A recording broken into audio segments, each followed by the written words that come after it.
Boa noite. O encontro da Organização Mundial do Comércio em Bali, capital da Indonésia, no início do mês, terminou com um primeiro acordo depois de 15 anos de falta de entendimento nessa área.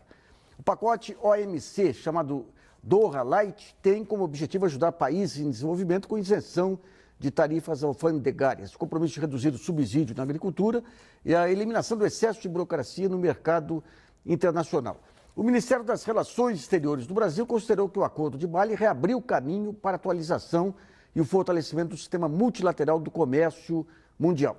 Para debater o acordo, convidamos o livre-docente, diretor da Faculdade de Direito da USP de Ribeirão Preto e professor da USP aqui em São Paulo, Humberto Celli, o diretor acadêmico das Faculdades Integradas Rio Branco, Alexandre Errara, e no Rio, o coordenador de pós-graduação em Relações Internacionais do IBMEC, José Luiz Niemeyer.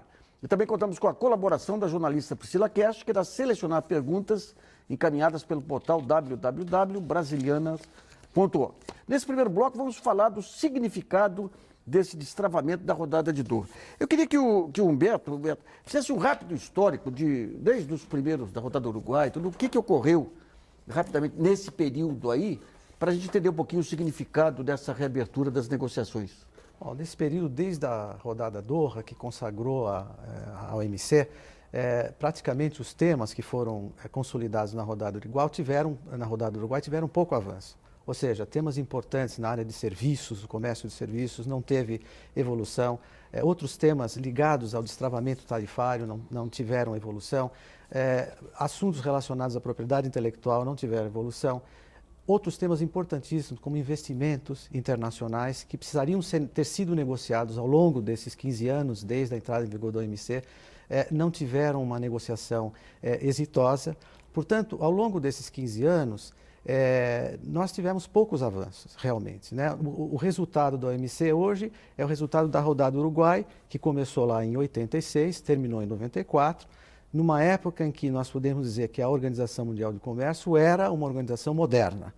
Como esses temas estiveram paralisados na agenda durante esses 15 anos, hoje nós temos uma organização internacional defasada, justamente porque esses temas que seriam importantes para uma organização mundial do século XXI não avançaram. Não é? Perfeito. Eu queria ver com o Alexandre. Alexandre, nesse ínter e tudo que o comércio mundial expandiu vigorosamente, a China entra como um grande ator desse processo, tem o protecionismo agrícola americano, tem a crise internacional. Em que pé, a partir dessa rodada, em que pé que está hoje a Organização Mundial do Comércio e esses temas para poder haver uma atualização e um ganho de eficácia? O que eu vejo como um ponto importante, e até o professor mencionou aqui, né, no final da rodada do Uruguai, um ponto que acho que vale a pena lembrar é que ao final daquela rodada havia, até para que houvesse o final da rodada, um acordo em que os países desenvolvidos se comprometiam a negociar, inclusive, a agenda agrícola, dos subsídios e tudo mais, e que nunca aconteceu. Então, a ressalva que eu gostaria de fazer agora é que, de novo, né, nesse acordo de Bali, né, se negociou algumas coisas, mas os subsídios, de novo, ficou para um novo momento. Então, você tem ali uma facilitação de comércio, tem alguns movimentos que foram, na minha opinião, muito positivos, até para recuperar realmente uma certa credibilidade na negociação, mas existem muitos temas a serem negociados e tomar um pouco de cuidado, né, não ser tão entusiasta com o resultado que veio de Bali neste momento. Eu queria ver com o José Luiz Niemeyer, lá no Rio de Janeiro. Niemeyer, algum tempo atrás, aí, quer dizer, assim que, quando se pensava que a OMC ia ganhar dimensão, nós tivemos aquele episódio da Embraer aqui, que causou muita preocupação, com a Bombardier entrando aí com uma denúncia contra a Embraer. Tivemos o caso do algodão, que o Brasil abriu um painel contra os Estados Unidos. O que aconteceu para essa... Teve eficácia em algum momento aí a OMC e esses painéis, essas denúncias, ou foi uma ilusão nesse período todo? Quer dizer, todos esses resultados foram pequenos. Nassif, nós continuamos no campo muito da ilusão com relação à OMC. Quer dizer, o projeto de um multilateralismo aberto para se fazer um comércio internacional mais eficiente, continua muito engavetado. Tanto que o que nós temos hoje, e os meus colegas conhecem bem isso, nós temos hoje acordos regionais, né, pactos de integração regionais, e cada vez novos pactos de integração regionais. Por exemplo, hoje existe um acordo Estados Unidos, Chile, Colômbia, quer dizer, o Acordo Pacífico, e a China querendo entrar nesse acordo, que traz muito mais insegurança à agenda do OMC do que traz complementariedade. Nós temos o Mercosul estagnado como uma união aduaneira imperfeita. Nós temos uma possibilidade de pacto de comércio entre Estados Unidos e Europa que também traz muito mais consequências no campo do que vai ocorrer do que de uma estabilização do comércio internacional. A China mesmo, a China não está claro para a China hoje, do ponto de vista do comércio, se a China quer participar de uma maneira institucional da OMC ou se a China prefere acordos específicos, regionais de comércio. Então, me parece que o acordo light de Doha é mais light do que nós imaginamos. Ele é muito light. A OMC continua criando estruturas de comércio internacional que servem muito mais por uma discussão de um fórum de ideias do que para a realização de comércio internacional propriamente dito. Eu sou muito pessimista com o comércio internacional a partir de uma agenda só da OMC. Outro dia mesmo no Brasil, nós vimos um caso interessantíssimo, a Confederação Nacional da Indústria tentando criar um relacionamento comercial com empresas norte-americanas. Isso mostra como as questões que são discutidas na OMC são questões institucionais, elas têm todo um caráter diplomático, inclusive ligada, vamos dizer, à alta política, mas a realidade do comércio internacional passa cada vez menos pela OMC. Tá vendo? Eu queria ver com o Beto, nesse período, essa questão das barreiras não tarifárias aí avançaram bastante, essa questão dos produtos não certificados foram utilizados aí para barreiras, a questão financeira tem muitos desdobramentos aí em termos de impacto em preços de commodities, a questão de patente, o câmbio, que era um ponto que a gente conversava um pouquinho antes de começar, o câmbio como proteção, como barreira não tarifária também. Até que ponto que a OMC, nesse período, conseguiu assimilar todo esse conjunto de fatores que impacta diretamente as relações comerciais entre blocos ou entre países? Não, eu até, endereçando um pouco a questão que você fez anteriormente para o Niemeyer, de vez é o seguinte, o lado positivo, né, que se pode extrair do OMC, desses 15 anos que a gente falava anteriormente, é que o sistema de solução de controvérsias da OMC tem funcionado de modo relativamente eficaz. Então, por exemplo, no caso do Brasil, o Brasil foi vitorioso. No caso da Embraer Bombardier, não foi tão vitorioso. Mas o Brasil obteve sucesso nos casos do algodão e do açúcar. Então, isso mostra, por exemplo, que há perspectivas, né, no funcionamento de solução de controvérsias. Esse é um lado positivo que eu gostaria de ressaltar, embora concorde com o Niemeyer que as perspectivas hoje estão muito mais favoráveis ao relacionamento de blocos interregionais ou blocos regionais do que no sistema multilateral. Em relação à negociação de tarifas, nós hoje temos uma situação relativamente tranquila, porque as tarifas consolidadas do OMC são muito baixas. Então, o grande objetivo hoje do OMC não é mais a negociação ou rebaixamento de tarifas. Na parte de comércio de bens e financiamento, como você diz, envolve temas, por exemplo, como o câmbio, isso não está, é um assunto que começou a ser discutido agora, né, na OMC, e a minha amiga, querida Vera Tortense, que certamente está nos vendo, é que tem empunhado essa bandeira. Né? Foi num seminário nosso, que eu acho que a primeira vez publicamente que ela... Exatamente, e tem toda a razão, porque o câmbio anula todo o ganho tarifário que se tem. Então, se de lado nós temos tarifas baixas, mas ainda tem tarifas que são barreiras, o câmbio, como bem diz ela, anula o ganho dessas barreiras. Então, questões como financiamentos, como o próprio câmbio, não são questões, ou não foram temas esses debatidos ao longo desses 15 anos, mas em prol, né, para discordar um pouquinho, ou acrescentar um pouquinho ao que o Niemeyer disse, acho que o lado positivo, e é isso que eu estou vendo como uma tendência forte na OMC, é o funcionamento do órgão de solução de controvérsias, que favoreceu, em grande medida, países como o Brasil. Concorda, Alexandre? Eu queria complementar que, assim, de fato, hoje as tarifas reduziram, isso na média, só que o grande problema para países como o Brasil e outros exportadores é que existem picos tarifários que os países conseguem hoje, eles aprenderam, e aí da China, que é um país novo, mas muito importante, aos países como a Índia, que também hoje tem trabalhado tanto com subsídios como com as tarifas. Então, a média realmente reduziu. Só que existem picos tarifários e, eventualmente, aqueles produtos que o país quer exportar, ele encontra a grande barreira no país. E existem também algumas sutilezas, como, por exemplo, a maneira como se classifica o produto, né? E eu me lembro de um caso aqui, há um tempo atrás, em que o Brasil tinha uma demanda com a União Europeia em relação à exportação de frango, que a classificação do produto com a quantidade de sal que se utilizava no frango poderia fazer com que aquele produto tivesse maior ou menor tarifa de imposto. E aí isso, quer dizer, há um mundo muito mais complexo hoje no comércio internacional, os países aprenderam a lidar com isso, o que torna também mais complicado para a OMC regular as transações. Esse conceito de subsídio e tudo aí, na sua opinião, continua encrencado aí? Porque muitas vezes você tem operações que são aparentemente normais aqui, por exemplo, você dá um financiamento do BNDES com juros internacionais, mas como está abaixo dos juros nacionais, é considerado subsídio. Sim. Isso aí não é matéria pacificada. Neste momento, de novo, ficou para se discutir depois. Inclusive, como mencionei, a própria Índia ou outros países, a própria China, têm subsidiado a produção interna, o que prejudica muitos países exportadores, por dois fatores. Primeiro, porque impede a entrada dos produtos, por exemplo, no caso do Brasil, nós que somos exportadores de produtos agrícolas, dificulta a entrada dos nossos produtos nesses países. E segundo, também prejudica porque faz com que o preço do produto internacional caia. Porque como tem mais países produzindo, isso também cai para o preço do produto internacional.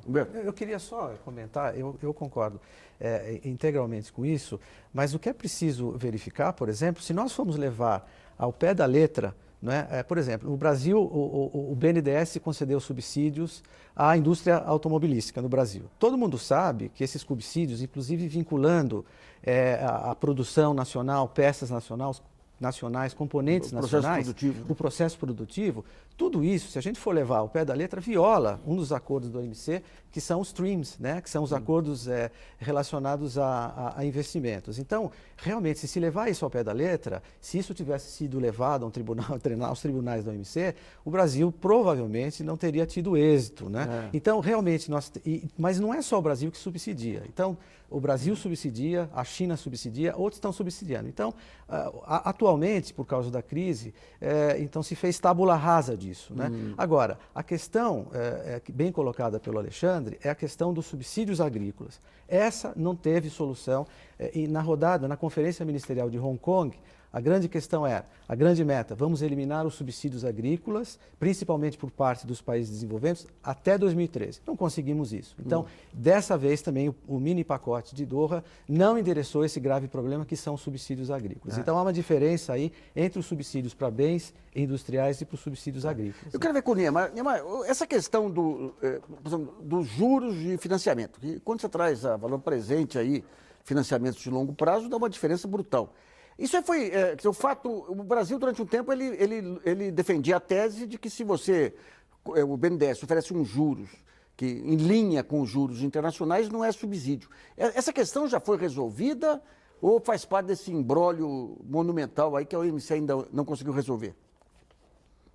Parte do imbróglio e não só essa questão. No início do Mercosul, por exemplo, nós tínhamos um câmbio fixo, entre dólar e real, que favorecia muito, por exemplo, as importações da Argentina. Isso mudou muito nos últimos anos e mostra que uma questão de câmbio também é uma questão complicada quando você pensa Brasil. E quando você pensa subsídio, estava vendo os colegas falar, é muito mais complicado ainda. Por exemplo, o Brasil não subsidia a agricultura há muito tempo. Quer dizer, e a agricultura é fundamental para nós pensarmos um acordo 4+1, Mercosul e União Europeia. Como é que nós vamos tocar esse acordo de aproximação com a União Europeia se nós não subsidiamos a agricultura e os europeus continuam a subsidiar muito a agricultura? Com os Estados Unidos, o mesmo caso. Eu volto a dizer, nós temos um problema grave com relação à OMC e com relação à agenda multilateral de comércio hoje, muito grave, porque o Brasil é um país que tem feito a lição de casa em alguns temas da agenda multilateral de comércio e outros países não têm feito essa lição de casa. Isso me parece uma grande contradição, e me preocupa muito se nós formos entender hoje, por exemplo, o antigo projeto da área de livre comércio das Américas, o que os Estados Unidos estão fazendo do ponto de vista do comércio multilateral. Porque os Estados Unidos estão se aproximando de países que não fazem parte do Mercosul, né, se aproximando com acordos bilaterais e agora com o Acordo Pacífico, meio que para construir uma estratégia, na minha opinião, de você criar algo parecido com o que era a ideia da área de livre comércio das Américas, que foi colocada na gaveta principalmente com os atentados de 11 de setembro, para voltar uma ideia de área de livre comércio das Américas, mas de uma maneira indireta. Eu acho que é um tema importante para a gente discutir. É como se os Estados Unidos tivessem percebido, e acho que perceberam, que o comércio, na perspectiva multilateral, vai ser muito difícil de ser organizado. E eles vão tentar, a partir de acordos, como nossos colegas aí colocaram, acordos interregionais, eles vão tentar voltar à discussão, e já está voltando, inclusive, nos meios acadêmicos norte-americanos, da área de livre comércio das Américas. Mas isso, como é uma agenda muito específica e é uma agenda que não faz sentido se nós analisarmos a agenda da Organização Mundial de Comércio. Eu continuo muito pessimista com relação à OMC. Tá, filho. Nós vamos a uma pergunta selecionada pela jornalista Priscila Cash, lembrando que o programa é ao vivo e você ainda pode mandar sua pergunta pelo site www.brasilianas.org. Priscila. Nassif, o Stefano Nascimento de São Paulo pergunta quais fatores proporcionaram a realização desse primeiro acordo da OMC. Bom, eu acho que, em primeiro lugar, como eu estava dizendo para o Nassif antes, quer dizer, eu acho que a grande virada, que até pouco tempo a perspectiva era de muito pessimismo. A meu ver, a grande virada se deu quando o Roberto Azevedo assumiu a OMC. Ele sempre foi um negociador muito respeitado. A partir daí houve vontade política, né, para salvar a rodada Doha, para salvar a OMC. E acho que esse é o principal fator, quer dizer, a vontade política para salvar a OMC. Agora, a gente não pode, eu concordo aí com o Niemeyer, a gente não pode se iludir, porque paralelamente a isso, ainda que os Estados Unidos tenham, por causa até do apoio que deram ao Roberto Azevedo, tenham apoiado esse mini pacote de Doha, isso não significa que eles não continuarão, né, a fortalecer o Trans-Pacific Partnership Agreement. Quer dizer, é um acordo transpacífico que envolve a participação do Canadá, do Chile, do Peru e outros países asiáticos, também o México, a gente não pode se esquecer, e aí é que está o grande problema. Eles vão continuar, como disse o Niemeyer, concordo com ele, investindo nesse acordo, e o que é mais grave aí, e esse é o grande problema, em meu ver, desse acordo surgirão novas regras.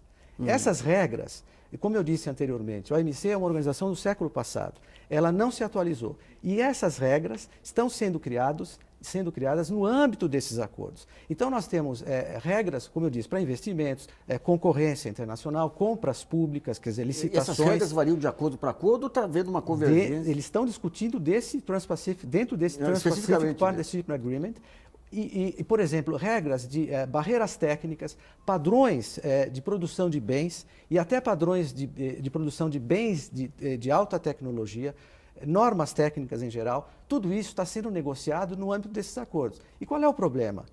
Países emergentes como Brasil, Índia e China, e na verdade, do ponto de vista geopolítico, a ideia é fazer contrapeso à crescente influência da China na região. Não estão participando. E ao não participarem, né, e se não houver um avanço nas negociações da OMC, como no curto prazo parece não haver, vão ter que aderir a essas regras. Essas regras cujas negociações, como? Quem vai ter que aderir às regras? Os países que não fazem parte desses acordos. E não foram convidados. Por que tem que aderir às regras? Porque essas regras é que vão remodelar, elas vão dar o adornamento, a atualização necessária que a OMC não deu. Né? Então, quando você não faz parte, quer dizer, o que é a OMC? A gente falava antes o resultado da rodada Uruguai.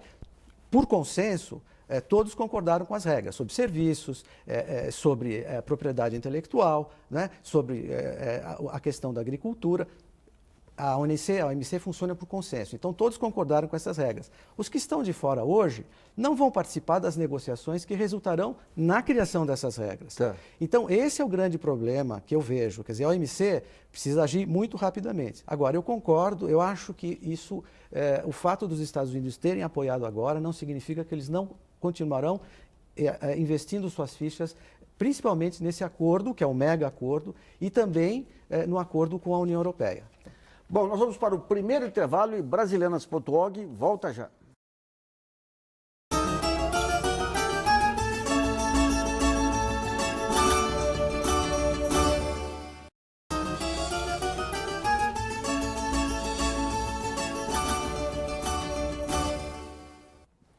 Voltamos a apresentar o Brasilianas.org, que discute hoje o primeiro acordo global da OMC em 15 anos. Contamos com a participação do professor da USP, livre docente, diretor da Faculdade de Direito da USP de Ribeirão, Humberto Celli, do diretor acadêmico das Faculdades Integradas Rio Branco, Alexandre Uerrara, e no Rio, do coordenador de pós-graduação em Relações Internacionais do IBMEC, José Luiz Niemeyer.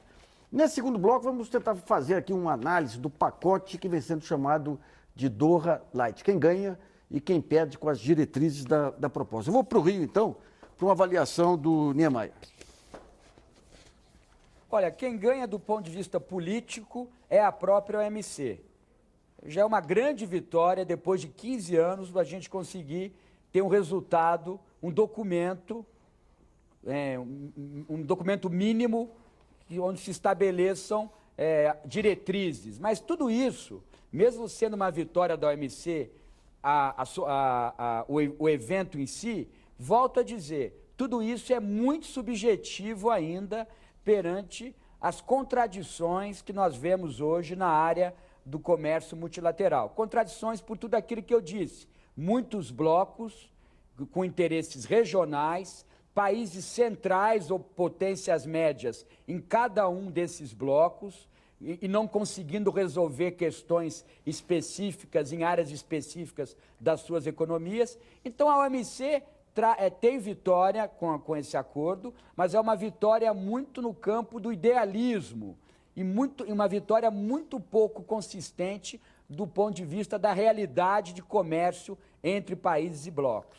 Bom, a gente está ouvindo análise sobre o acordo e nós não temos o acordo. Eu queria que o Humberto resumisse os pontos principais que foram discutidos lá. Bom, o primeiro, né, e mais importante, é a facilitação de comércio. Né? A facilitação de comércio que envolve a desburocratização das alfândegas, maior transparência nas regras, nas normas, para os importadores e exportadores saber quais são as taxas que tem que pagar, quais são os procedimentos adotados pelos países. Ele define um padrão e todos os países têm que cumprir esse padrão. Um padrão que todos os países têm que cumprir. Claro, respeitadas as suas respectivas legislações internas, mas é um padrão. E aí o que vale ressaltar é a questão da transparência, principalmente, né? Porque a ausência de transparência é que leva à criação de uma série de dificuldades, como, por exemplo, prazos exorbitantes para dar licença de importação, a liberação da mercadoria nos portos. Quer dizer, tudo isso agora caminha para regras comuns. Agora, a ressaltar aí, o que é mais importante, é que todos vão ter que fazer adaptações às suas legislações internas, todos vão ter que fazer num prazo, quer dizer, o documento final, o prazo dele é até 31 de julho de 2014, para ele estar com a sua redação final. Depois, obviamente, ele vira uma emenda ao próprio acordo do OMC e ele vai ter que ser depois ratificado pelos 159 membros do OMC. O que significa que todos eles, ao incorporarem essas alterações, vão ter que mudar a sua legislação. Elas vão ter maior harmonia entre elas, o que vai facilitar tremendamente tanto para importador como para exportador, conhecer as regras desse país. E essas regras vão estar mais harmônicas entre elas. Então essa é o grande acordo do OMC. O segundo, na verdade, relativo à agricultura, foi uma moeda de troca, porque a China não estava a Índia não estava disposta em fechar o acordo, porque ela tinha um problema e tem um problema com a agricultura. Ela tem lá, principalmente no ano eleitoral, como se sabe, ela precisa atender os seus 600 milhões de eleitores e grande parte deles produtores rurais, né? Então aí o grande problema da China, ela quer continuar concedendo subsídios a esses agricultores, né? Então foi preciso resgatar a cláusula de paz, como é chamada, de forma a propiciar não só a Índia, mas outros países emergentes, a possibilidade de continuar concedendo subsídios, ainda que ultrapassem o teto, sem serem questionados perante o órgão de solução de controvérsias do OMC. E o terceiro ponto, só para encerrar, são medidas que favorecem os países de menor desenvolvimento econômico relativo. Mesmo na questão de facilitação do comércio, por exemplo, há uma coisa muito importante no OMC, que é o capacity building, ou seja, você tem que dar condições, transferir até tecnologia, ensinar as pessoas a como melhor lidar com a questão alfandegária. Então, até sob o ponto de vista da facilitação de comércio, os países com menor desenvolvimento econômico relativo foram beneficiados e também para ter um acesso melhor às suas exportações sem tarifas para os países desenvolvidos. Humberto, uma vez eu medi um debate aqui com o Pascal Lamy, que era então o francês da OMC, e ele defendia a tese de que a França podia remunerar os seus agricultores pelo fato de preservar o meio ambiente. Esse tipo de tese ainda é disseminado aí e não é considerado como uma forma de subsídio?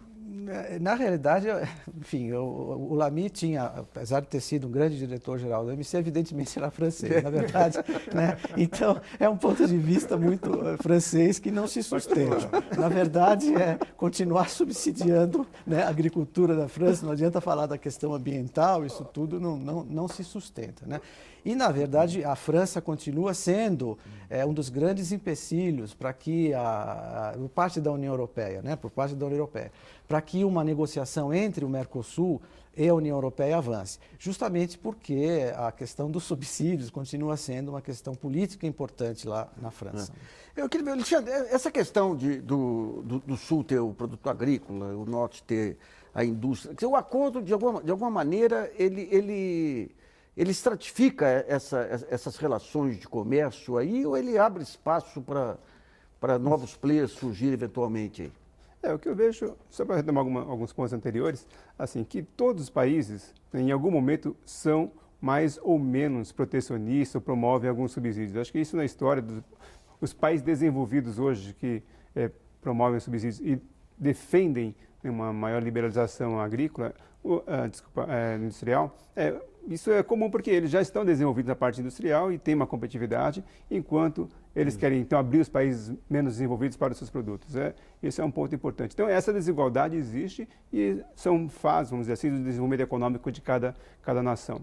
O grande problema neste momento que eu vejo, né, é que, exatamente, todos eles começaram como países agrícolas, né? Os Estados Unidos foi agrícola, os países europeus, né, também foram agrícolas e passaram por esse processo de desenvolvimento da economia que vai acontecendo.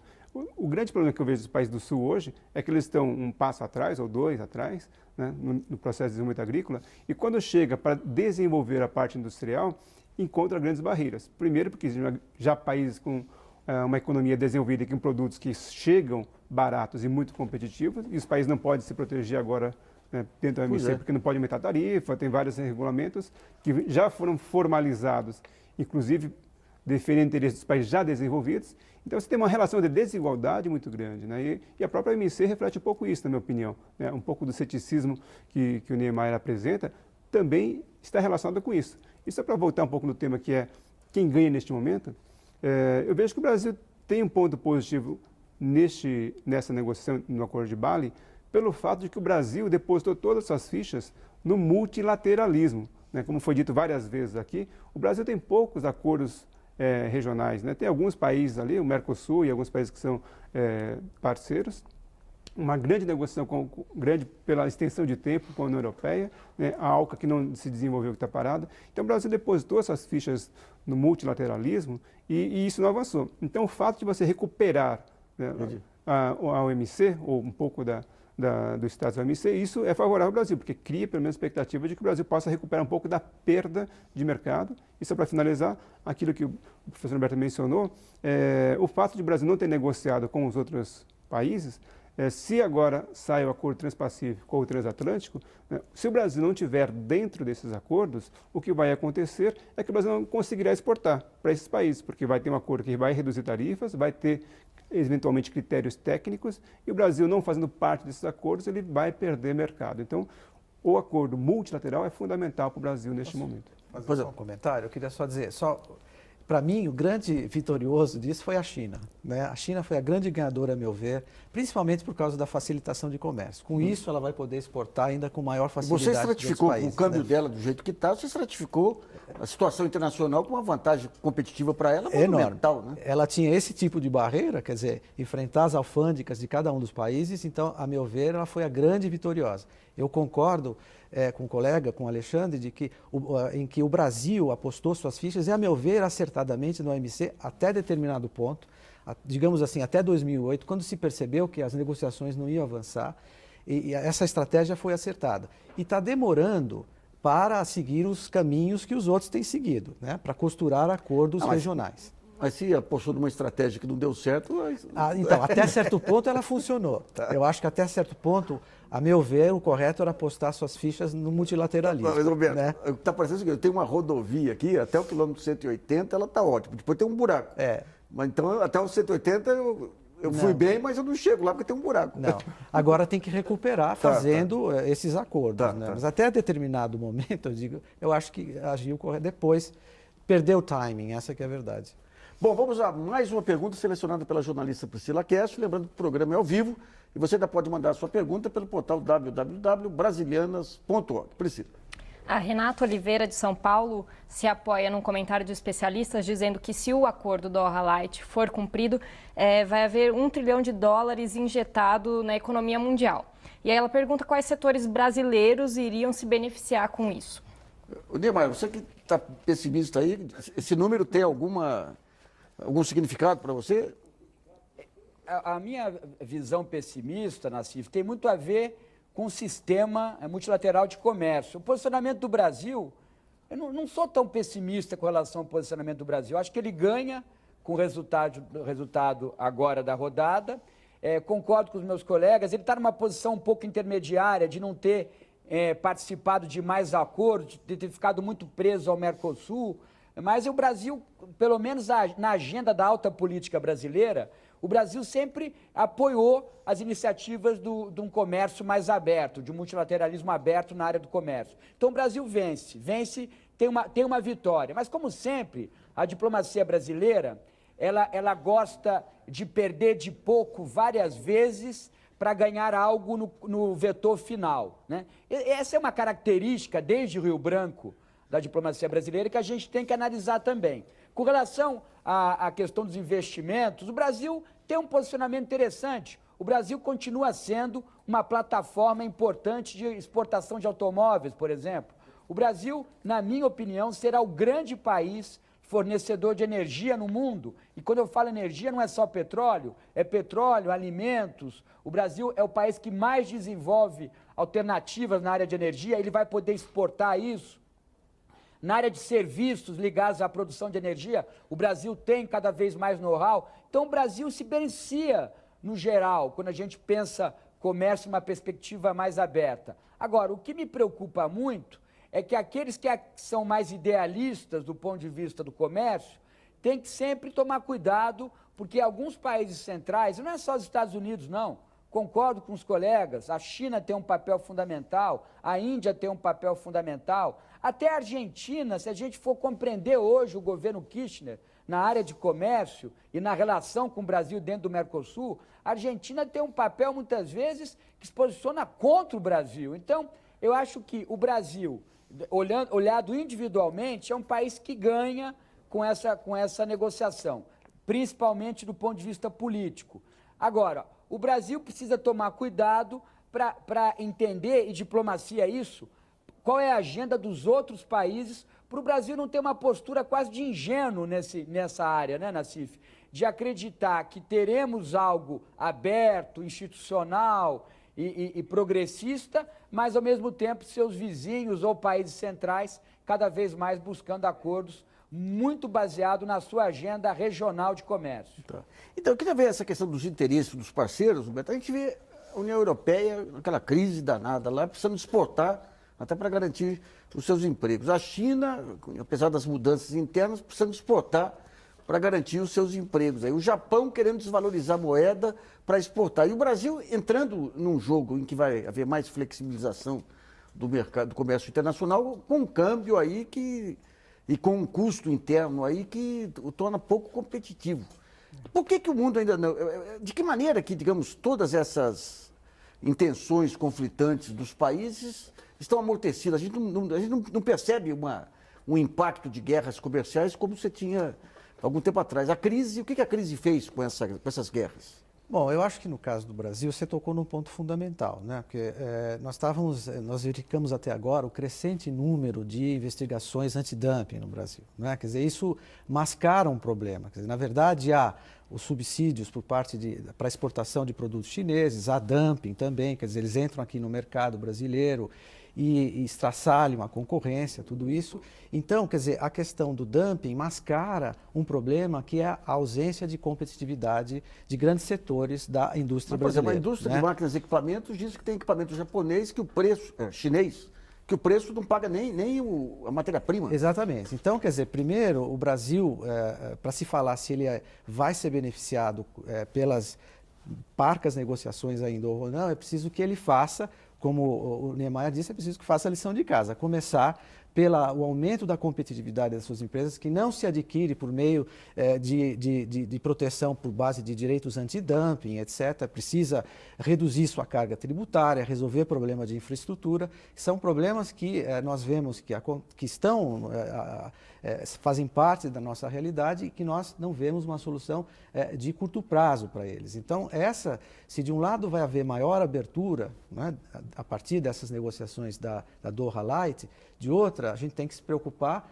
com a ausência de competitividade. Mas eu queria dizer também, quer dizer, o Brasil poderia ser beneficiado, a gente não pode esquecer que o Brasil hoje exporta commodities, né? Essa é uma questão muito importante, a exportação de commodities. E nesse setor o Brasil é altamente competitivo. E é justamente nesse setor que o Brasil encontra grandes barreiras, né? Sejam por parte de subsídios concedidos pelos Estados Unidos, pela União Europeia e por outros tipos de barreiras, né, que dificultam a exportação. Nesse setor, o Brasil é altamente competitivo. E aí, o que se vê de Bali não é muito auspicioso para a expansão das exportações brasileiras em commodities agrícolas, que hoje representam em torno de 30%, não é, do PIB do Brasil. Então, esse lado tem que ser considerado também. Vamos para um segundo intervalo em brasilianas.org. Volta já.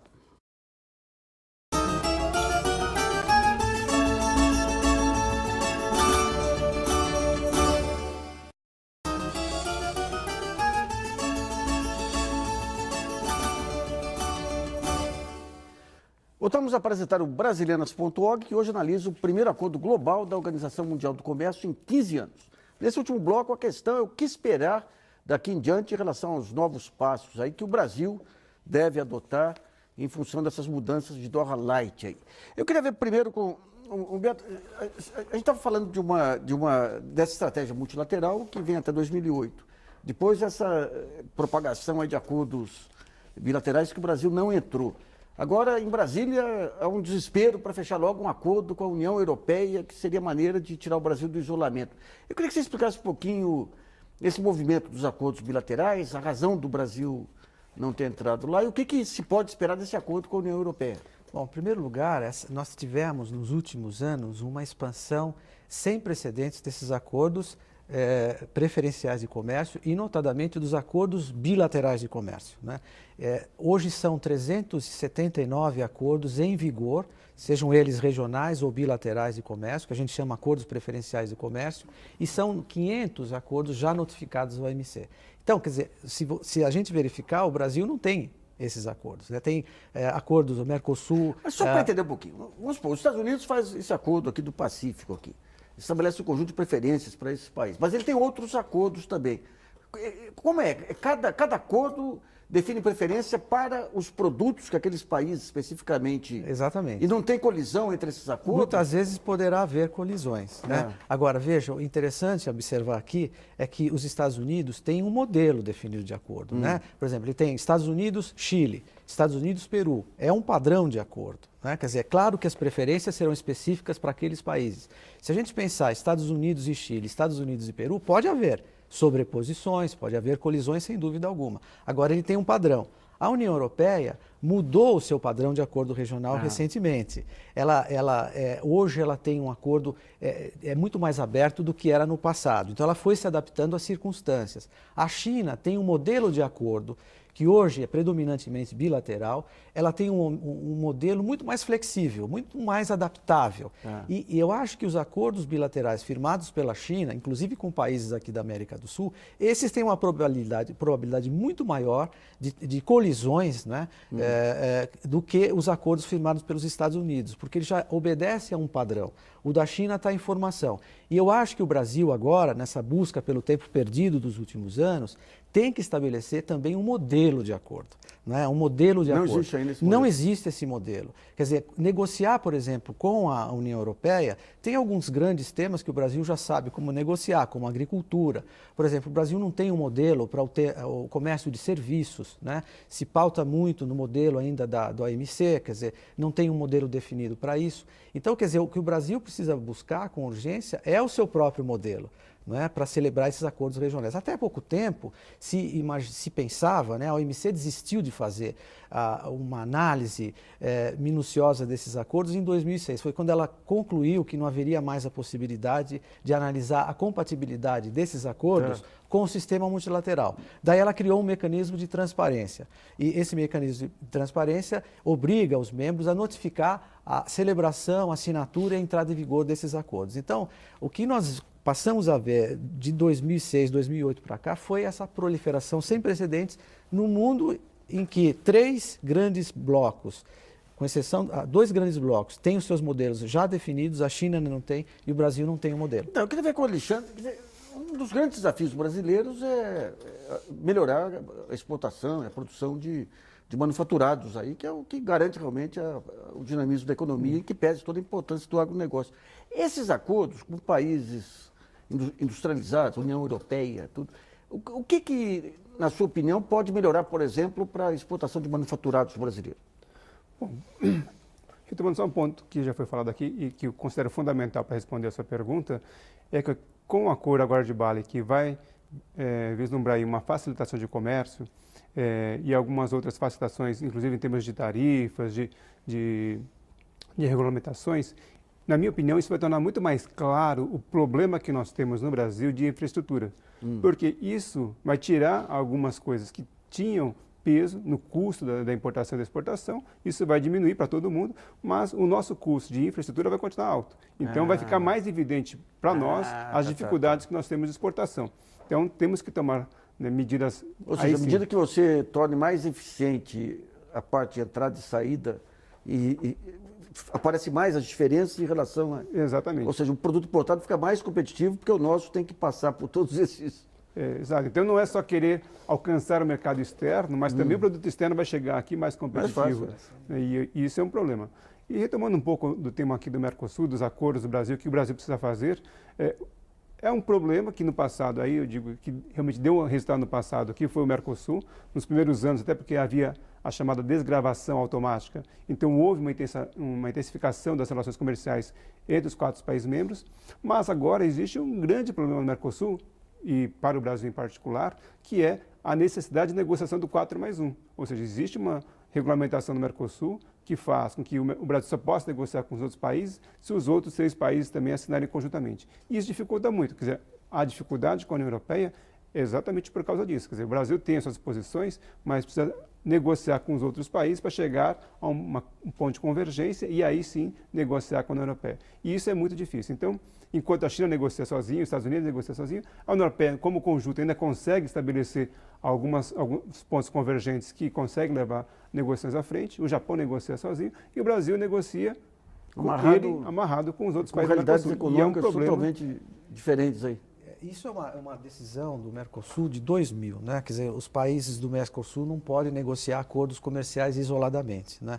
E agora a grande solução, e está sendo colocada à prova na negociação com a União Europeia, é fazer uma negociação diferenciada por país. Então, se o Brasil avançar em alguns temas, e não só de desgravação tarifária, em outros, isso vale para o Brasil. Se a Argentina quiser aderir depois, ela pode aderir, porque Uruguai e Paraguai não teriam tantos problemas. O grande problema hoje é a Argentina e a Venezuela. Então, eu acho que a grande saída para essa negociação é fazer acordos.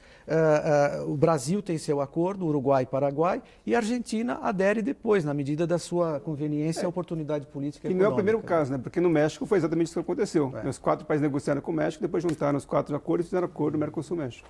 Neymar, como é que você vê essa estratégia brasileira entre essa tentativa de recuperação do multilateralismo e essa disseminação aí dos acordos bilaterais, de blocos, que o Brasil entra atrasado? Infelizmente, Nassif, os colegas estão dando uma aula sobre isso, não há estratégia. Falta estratégia, né? Aliás, a estratégia no governo Lula era relativamente clara, né? Mas no governo Dilma não é clara. Me parece que Dilma trata a agenda internacional com um certo descaso, né? Está muito mais preocupado com uma agenda interna e, pós-crise, a agenda interna é muito complicada. Nós temos questões graves do ponto de vista macroeconômico, então a presidente não dá tanta atenção à agenda externa. Então o Brasil não tem estratégia e eu acho importante a gente pensar, ano que vem, eleições, porque, como dizia o ministro Celso Laffer, só existe questões externas para resolver questões internas. Então, nós vamos ter que ter no debate eleitoral do ano que vem uma conversa sobre política externa. Eu acho que isso vai ficar claro. O problema é que os candidatos colocados até agora conhecem muito pouco política externa. Esse é um outro ponto para a gente discutir, talvez num outro programa, porque Marina conhece pouco política externa, Eduardo Campos conhece pouco política externa, a presidente Dilma vai discutir pouco política externa, e nós vamos ficar muito com essa agenda internacional a reboque de uma agenda interna que tem problemas, né? Bom, vamos a outra pergunta selecionada pela jornalista Priscila Cash, enviada pelo portal www.brasilianas.org. Priscila. O Fábio Souza, de Santa Catarina, ele pergunta por que os países Cuba, Bolívia, Nicarágua e Venezuela têm medo de um ambiente de comércio globalizado, o que teria transparecido durante as discussões do Acordo de Bali agora. E ele pergunta também se o Brasil deveria ter esse medo. Não, eu posso dizer que não. Quer dizer, não dá para comparar a economia brasileira com a economia desses países, né? Quer dizer, realmente são países, a meu ver, né, que tem um discurso antigo, que é, olha, a liberalização do comércio vai só beneficiar os países desenvolvidos, né? E sem uma proposta ou uma contraproposta. Na verdade, é um discurso antigo que a gente viu sempre ocorrer no âmbito da OMC. Agora, não dá para pensar que o Brasil possa novamente embarcar nesse discurso. Quer dizer, a liberalização poderá sim trazer benefícios ao Brasil. Mas deixa eu entender uma coisa. Você falou que vai haver uma condescendência com países menos desenvolvidos. Uma variação do sistema geral de preferências lá.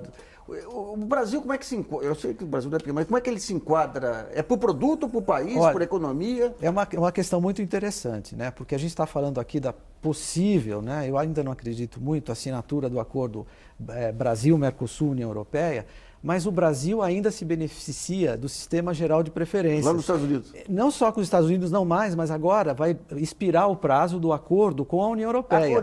Então, veja, o Brasil não dá para comparar com todo, né? É uma economia muito maior e ainda se beneficia. E certamente agora isso vai colocar peso na negociação, porque os últimos benefícios, né, que o Brasil tem do sistema geral de preferências com a União Europeia vão deixar de existir. Porque, obviamente, que são esses benefícios hoje? Facilita alguns produtos que são exportados pelo Brasil que entram com tarifa zero, ou seja, não pagam imposto. Tem relevância no comércio exterior brasileiro? Olha, eu não sei a estatística em relação à União Europeia, mas até pouco tempo, quando o Brasil ainda exportava e se valia desse benefício para os Estados Unidos, o montante, se eu não estiver enganado, desse estatística, 3 bilhões de dólares eram exportados para os Estados Unidos, produtos brasileiros que entravam lá sem pagar imposto. Mas que tipo de produto? Produtos industrializados, máquinas, equipamentos, sobretudo, também entravam lá. Eu lembro, por exemplo, coisas assim, fórmica, produtos semi-industrializados, né? Eu lembro desse caso, quer dizer, que entravam lá e, obviamente, isso não foi renovado e com a União Europeia expira agora, se não estiver enganado, no final do ano. Isso vai botar pressão, né, para o Brasil realmente negociar, porque ele vai querer ter acesso ao mercado da União Europeia. Alexandre, quando estourou a crise aqui, surgiram... eu sempre brinco que aqui em São Paulo tem o pessoal de choro. O pessoal de choro lá tem 5 que reúne aqui e dá um nome para o conjunto. Tem 8, os mesmos 5 mais 3 junto aqui, dá outro nome para o conjunto. E a gente vê G20, o grupo dos exportadores agrícolas, os BRICS. Como é que ficou esse jogo de acordos, G7, G20? O que sobrou de eficaz nesse momento desses arranjos de aliança entre os países? Acho que a palavra-chave é a palavra eficaz. O que é de eficaz hoje nas relações internacionais como instituição? E como a gente está conversando aqui sobre o OMC, hoje de eficaz, praticamente todas as instituições, e particularmente a partir de 2008, a grande crise econômica, todas elas passaram a ser questionadas, né? Porque nenhuma delas conseguia, tanto no âmbito da segurança, quanto no âmbito do comércio, no âmbito político. Essas instituições, a gente pode pegar desde o Conselho de Segurança, que em vários casos não conseguiu dar resposta, a OMC que não deu. Então hoje nós temos um grande problema ali no âmbito internacional de instituições que possam ser consideradas eficientes na resolução de conflitos internacionais. Agora, vou te falar, o mundo também está... A gente pega as manifestações de junho, não só o Brasil, o mundo inteiro aí, com as instituições internas já não dando conta do recado. Até por conta da expansão de redes sociais e tudo. As internacionais não dando conta do recado. A emergência, países que nem a China e outros crescendo, aí avançando. O que vai dar uma ordem para isso? A ONU tem condições de dar essa articulação, fazer essa articulação, ou também está defasada aí? Só pegar um pouco da pergunta que foi feita do nosso telespectador, é o seguinte, falou sobre a globalização. E uma das coisas que eu acho interessante neste momento é como a posição do papel da sociedade é importante, né?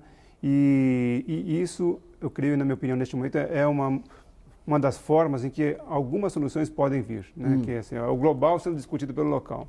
E só para fazer uma ponta em relação ao SGP, Sistema Geral de Preferências, eu trabalhei um tempo também ajudando algumas empresas brasileiras a exportarem, inclusive para os Estados Unidos, e apesar do Brasil ter, né, ainda o Sistema Geral de Preferências, o grande problema, na minha opinião, é que muita gente, muitos exportadores não conhecem o sistema, nem sabem da existência dele. Então, se eventualmente exportamos 6 bilhões, 3 bilhões, talvez poderíamos exportar muito mais, o dobro, se as pessoas soubessem que existe o sistema. E muita gente não sabe que existe. Bom, o programa Brasileiras.org sobre o acordo da Organização Mundial do Comércio em Bali termina por aqui. Agradeço muito a participação do professor e diretor da Faculdade de Direito da USP de Ribeirão Preto, Humberto Celli, do diretor acadêmico das Faculdades Integradas Rio Branco, Alexandre Uerrara, e no Rio, do coordenador de pós-graduação em Relações Internacionais do IBMEC, José Luiz Niemeyer. E também agradeço a colaboração da jornalista Priscila Cash e de você que nos acompanhou em mais essa edição. Não se esqueça de continuar colaborando, mandando perguntas, trabalhos e vídeos para o site www.brasilianas.org. Esse espaço aqui também é seu. E voltamos na próxima segunda-feira, às 8 horas da noite. Até lá.